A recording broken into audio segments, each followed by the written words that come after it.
ইউনিফর্মে কঠোর চেহারার এই এসপি ম্যাডাম প্রতিদিন একজন ভিখারিকে খাবার দিতেন, কিন্তু একদিন সেই ভিখারি এমন কিছু বলে দিল যা ম্যাডামের পুরো অস্তিত্বকে নাড়িয়ে দিল। আপনি কি আমার সঙ্গে বিয়ে করবেন? এটা শুধু একটা প্রশ্ন ছিল না, এটা ছিল একটা রহস্যের সূচনা।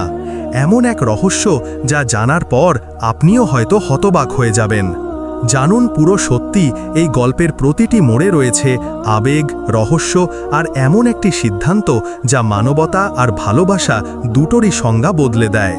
ভিডিওটি শেষ পর্যন্ত অবশ্যই দেখুন, কারণ শেষ মিনিট পর্যন্ত আপনি বিশ্বাস করতে পারবেন না যে এমনটাও হতে পারে। শহরের সবচেয়ে ব্যস্ত চৌরাস্তায় প্রতি সকালে একটি কালো স্করপিও থামত, আর তা থেকে নামতেন এসপি নিহারিকা সাহগল। কঠোর, সৎ এবং মানুষের প্রিয় এই এসপি ম্যাডাম প্রতিদিনের মতো রাস্তার ধারে বসে থাকা এক নীরব ফকিরকে কিছু টাকা দিতেন, যে মাথা নিচু করে চুপচাপ ধন্যবাদ জানাত। সে না কিছু চাইতো, না কিছু বলতো, কিন্তু তার চোখে কোনো দমিয়ে রাখা গল্প ছিল। 2 বছর আগে নিহারিকার স্বামীর রহস্যময় মৃত্যু তার জীবন বদলে দিয়েছিল, কিন্তু তিনি তার কর্তব্যে অটল ছিলেন। তারপর একদিন হালকা বৃষ্টির মাঝে ফকির প্রথমবার কিছু বলল, ম্যাডাম, আমার সঙ্গে বিয়ে করুন। নিহারিকা চমকে উঠলেন, তারপর হেসে এড়িয়ে গেলেন। কিন্তু এবার ফকির টাকা নিল না, শুধু চুপ করে রইল। পরের দিন সে বলল, আমি আপনার জন্য কিছু করতে পারি যদি আপনি আমাকে একটা সুযোগ দেন। নিহারিকা রেগে গেলেন, কিন্তু যখন ফকির বলল, আমি একটা বড় অপরাধ হওয়ার আগে আপনাকে খবর দিতে পারি, তখন তিনি সতর্ক হয়ে উঠলেন। একজন ফকির আর অপরাধের খবর? এখন এটা আর শুধু একটা সকালের দেখা নয়, এটা ছিল একটা রহস্যের শুরু। যখন শহরের সবচেয়ে ব্যস্ত চৌরাস্তায় রাতের নীরবতা নামত, তখনও সেই ফকির সেখানে বসে থাকত, যেন অন্ধকারেও কিছু দেখছে। এক সকালে এসপি নিহারিকা সাহগল তার ডিউটিতে বের হচ্ছিলেন।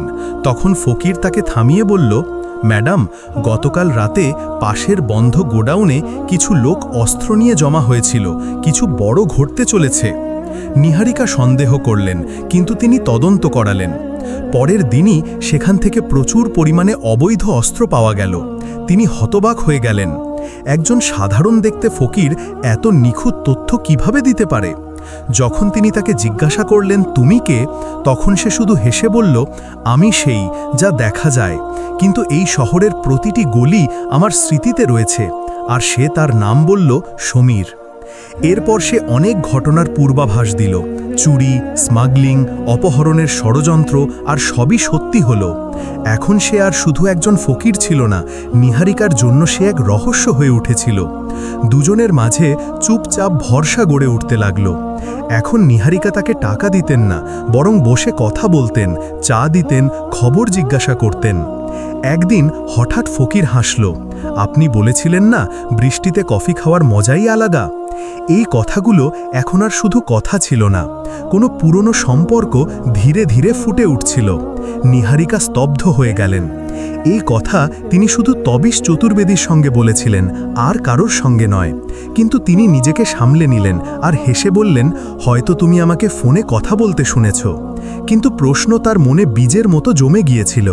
তারপর এক রাতে থানা থেকে ফেরার পথে নিহারিকার গাড়ি একটি নির্জন রাস্তায় হঠাৎ বন্ধ হয়ে উঠল। বৃষ্টিও জোর হচ্ছিল। তিনি একা অসহায় দাঁড়িয়েছিলেন। তখনই যেন অন্ধকার চিরে সেই ফকির সেখানে এসে হাজির হল।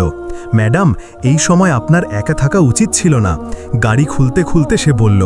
তার কথায় এমন একটা যত্ন ছিল যা কোনো অচেনার হতে পারে না। নিহারিকা সেই রাতে তাকে তার বাড়িতে চলার আমন্ত্রণ জানালেন।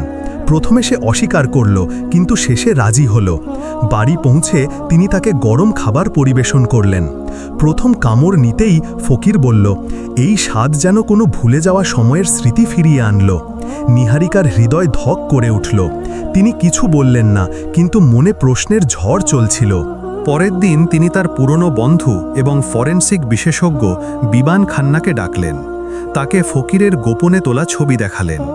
বিবান ছবিটি মনোযোগ দিয়ে দেখে বললেন, চেহারাটা চেনা চেনা লাগছে, কিন্তু নিশ্চিতভাবে কিছু বলতে পারছি না। আমার ডিএনএ বা ফিঙ্গারপ্রিন্টের মতো নমুনা লাগবে। নিহারিকা দ্বিধায় পড়ে গেলেন।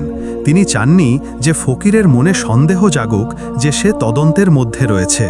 তারপর তিনি একটি পরিকল্পনা করলেন। একদিন তিনি ফকিরকে ডেকে বললেন, আমি তোমাকে একটি নতুন জীবন শুরু করার সুযোগ দিতে চাই। এখানে থাকো আমার সঙ্গে একটি ভালো জীবনের জন্য।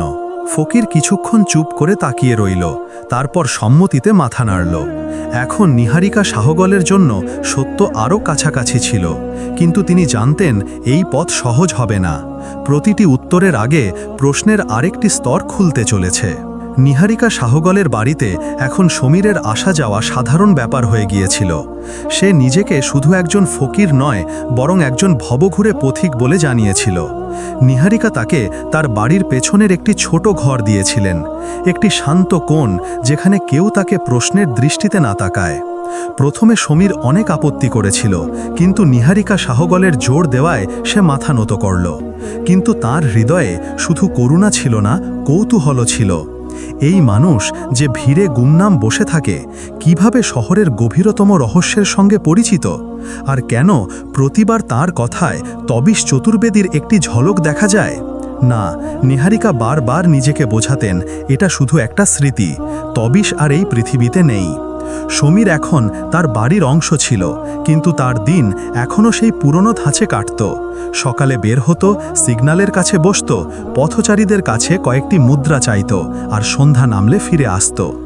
একদিন নিহারিকা তাকে সরাসরি প্রশ্ন করলেন, এখন যখন তোমার থাকার জায়গা আছে, খাবার আছে, তবুও তুমি সেই চৌরাস্তায় কেন যাও? সমীর শুধু হাসল আর বলল, ম্যাডাম, সেই সিগন্যালই আমার সত্য, আমি যা সেখানে তাই আমি। এর মাঝে এক সন্ধ্যায় নিহারিকা শাহগলের কাছে থানা থেকে তাৎক্ষণিক খবর এলো। বিবেক অগ্রওয়াল নামে এক বিখ্যাত ব্যবসায়ীর গোডাউনে ভয়াবহ আগুন লেগেছে। সেই গোডাউন যেখানে কিছু সপ্তাহ আগে সমীরের তথ্যে অস্ত্রের ভাণ্ডার পাওয়া গিয়েছিল। নিহারিকা দেরি না করে ঘটনাস্থলে পৌঁছলেন। গোডাউনের অর্ধেকটা ছাইয়ে পরিণত হয়েছিল, কিন্তু সেই ছাইয়ের স্তূপে যা পাওয়া গেল তা তার হুঁশ উড়িয়ে দিল। জ্বলন্ত কাগজপত্রের মাঝে একটি ছবি বেঁচেছিল, এক যুবকের, যার চেহারা হুবহু তবিশ চতুর্বেদীর সঙ্গে মিলে যায়। ছবির পেছনে লেখা ছিল, তবিশ চতুর্বেদী, 1919, অগ্রওয়াল এন্টারপ্রাইজেস। নিহারিকা শাহগলের হাত কাঁপতে লাগল। তিনি ছবিটি সামলে ব্যাগে রাখলেন আর ফিরে এলেন। সেই রাতে ঘুম তো দূর, চোখ পর্যন্ত মেলেনি। এটা কি তবিশেরই ছবি? যদি সে বেঁচে থাকে, তবে গাড়ি দুর্ঘটনায় কার লাশ পাওয়া গিয়েছিল? আর বিবেক অগ্রওয়ালের সঙ্গে এর কি সম্পর্ক? এই প্রশ্নগুলো তাকে চেন দিয়ে বসতে দেয়নি। পরের দিন নিহারিকা ঠিক করলেন সমীরের সঙ্গে কথা বলবেন, কিন্তু যখন তিনি সিগন্যালে পৌঁছলেন, সমীর সেখানে ছিল না। পুরো দিন তিনি এদিক ওদিক ঘুরলেন, সিগন্যাল, মন্দিরের সিঁড়ি, পুরনো ফুটপাথ, প্রতিটি জায়গায় যেখানে সমীর বসত, কিন্তু সে যেন হাওয়ায় মিলিয়ে গেছে। সন্ধ্যায় ক্লান্ত হয়ে যখন নিহারিকা বাড়ি ফিরলেন, দেখলেন সমীর তার দরজায় বসে আছে। তার চেহারা ক্লান্ত, কাপড় ময়লা, চোখে কোনো ভার। তুমি কোথায় ছিলে? নিহারিকা জিজ্ঞাসা করলেন। সমীর চোখ নামিয়ে বলল, কিছু জরুরি কাজ ছিল ম্যাডাম, আপনি চিন্তা করবেন না। নিহারিকা ছবির ব্যাপারে জিজ্ঞাসা করতে চাইলেন, কিন্তু থেমে গেলেন। শুধু একটি সাধারণ প্রশ্ন করলেন, তুমি বিবেক অগ্রওয়ালকে চেনো? সমীর কিছুক্ষণ চুপ করে তার চোখে তাকালো, তারপর বলল, এই শহরে এমন কেউ নেই যে তাকে চেনে না, বড় মানুষ। তার উত্তরে কিছু ছিল, একটা লুকানো তিক্ততা বা হয়তো ভয়, যা নিহারিকাকে আরও অস্থির করে তুলল। পরের কয়েকদিনে বিবেক অগ্রওয়ালের গোডাউনে লাগা আগুনের তদন্ত তীব্র করা হলো।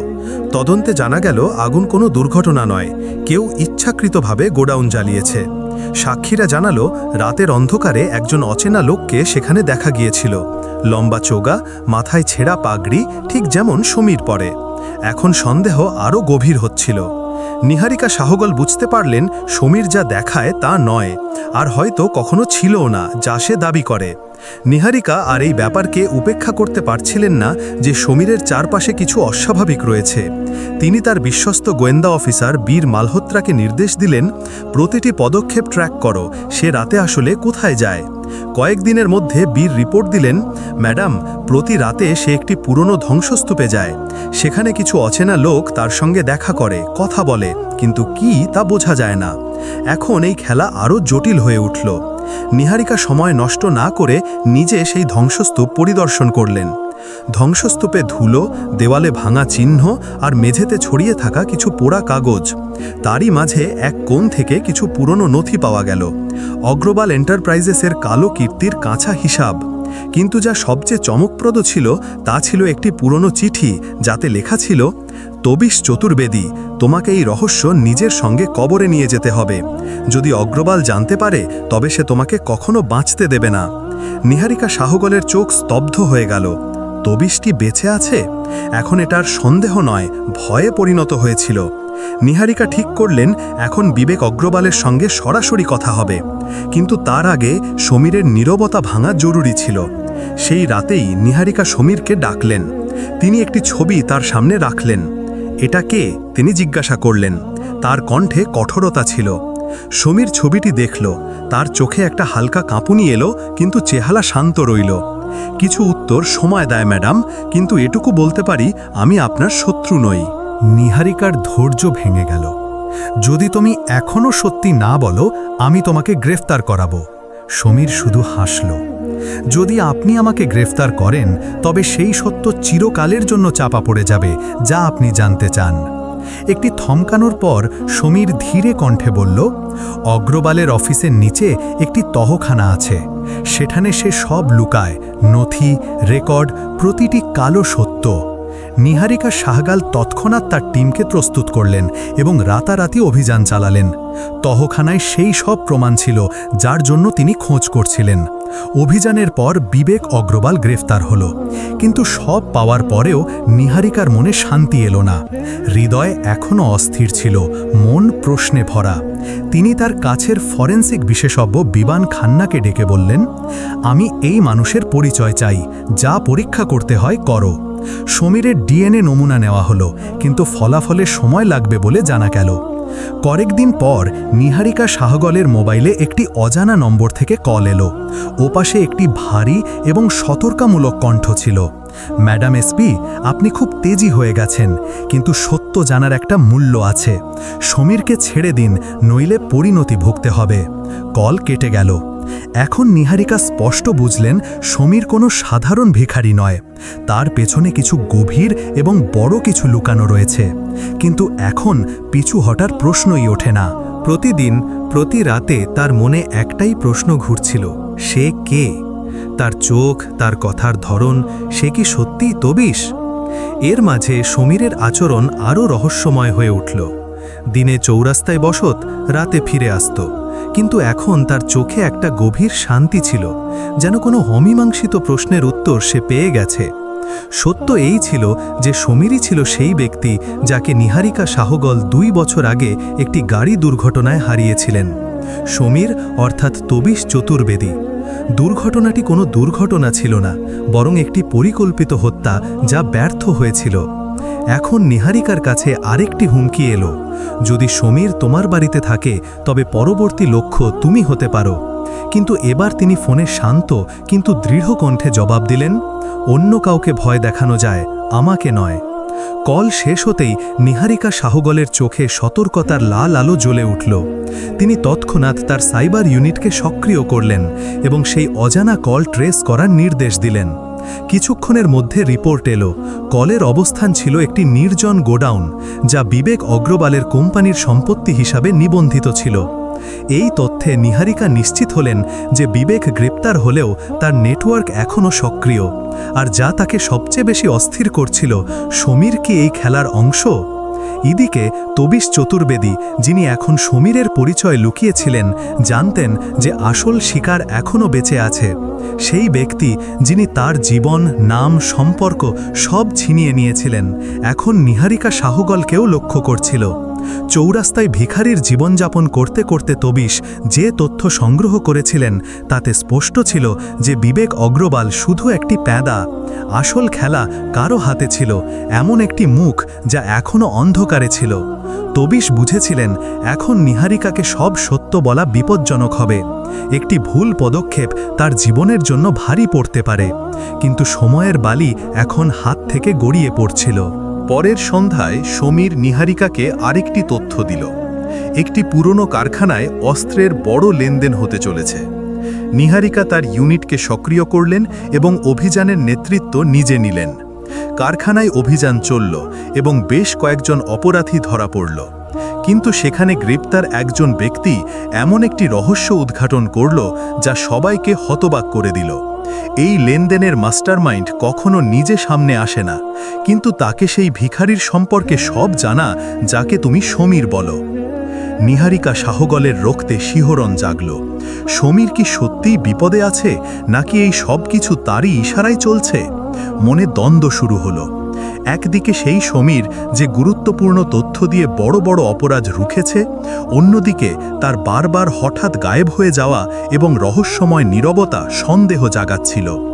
এই দ্বিধার মাঝে তিনি বিবান খান্নাকে ফোন করে বললেন, ডিএনএ রিপোর্ট কতদিনে আসবে? বিবানের উত্তর এলো, আর মাত্র 2 দিন, তারপর সব সত্য সামনে আসবে। সেই রাতে যখন নিহারিকা বাড়ি ফিরলেন, বাড়িতে নীরবতা ছিল। সমীর ছিল না, শুধু টেবিলে একটি ছোট্ট কাগজ রাখা ছিল। ম্যাডাম, কিছু জরুরি কাজ আছে, যেতে হচ্ছে, আমি ফিরে আসব। এই নোট যেন কোনো বড় ঝড়ের আগে শান্তির মতো লাগল। নিহারিকা শাহগল আর অপেক্ষার মেজাজে ছিলেন না। তিনি ঠিক করলেন এখন তিনি নিজেই এই রহস্যের পেছনে যাবেন। তার বিশ্বস্ত ইন্সপেক্টর বীর মালহোত্রাকে ডেকে সরাসরি বললেন, এখন সমীরের পেছনে যেতে হবে, লুকিয়ে নয়, সামনে থেকে। বীর জানালেন, সমীরকে শেষবার শহরের প্রান্তে অবস্থিত সেই পুরনো কারখানার কাছে দেখা গেছে, যেখানে সম্প্রতি অভিযান হয়েছিল। নিহারিকা টিম প্রস্তুত করলেন, কিন্তু এবার তিনি একাই বের হওয়ার সিদ্ধান্ত নিলেন। তার মনে হচ্ছিল এখন প্রশ্ন করার সময় নয়, উত্তর নেওয়ার সময়। তিনি তার সার্ভিস রিভলভারের গুলি চেক করলেন, মোবাইলের ট্র্যাকার চালু করলেন এবং কাউকে না জানিয়ে গাড়িতে উঠে পড়লেন। কারখানার দিকে এগিয়ে চলা রাত আর তার সঙ্গে বার্তা থাকা নীরবতা এক অদ্ভুত অস্থিরতা নিয়ে এগোচ্ছিল। প্রতিটি মোড়ে অন্ধকার ছিল আর হাওয়ায় বিপদের গন্ধ। তার ধারণা ছিল না যে এই রাত তার জীবনের দিশা চিরকালের জন্য বদলে দেবে। নিহারিকা শাহগল ধীরে ধীরে পুরনো কারখানার পেছন থেকে ভেতরে প্রবেশ করলেন। প্রতিটি পদক্ষেপ সাবধানে রাখছিলেন, কিন্তু ভেতরে পৌঁছতেই তার পা থমকে গেল। একটি ভাঙা টেবিলের সামনে সমীর দাঁড়িয়েছিল, আর তার ঠিক সামনে দাঁড়িয়েছিল আর কেউ নয়, প্রিয়াংশু অগ্রওয়াল, বিবেক অগ্রওয়ালের ছোট ভাই। যাকে সবাই সব সময় অক্ষম আর দুর্বল মনে করত, সে এই মুহূর্তে এমন একটি রূপে দাঁড়িয়েছিল যা দেখে যে কেউ ধোঁকা খেতে পারে। প্রিয়াংশুর চোখে রাগ ভরা ছিল। তুই কে? আমার ভাইকে জেলে পাঠিয়েছিস, আমার ডিল নষ্ট করেছিস, আর এখন এখানে কেন এসেছিস? বল, তোর আসল চেহারা কি? সমীর এক মুহূর্তের জন্য চুপ রইল। তারপর তার কণ্ঠ ধীরে কিন্তু কঠোর স্বরে বেজে উঠল।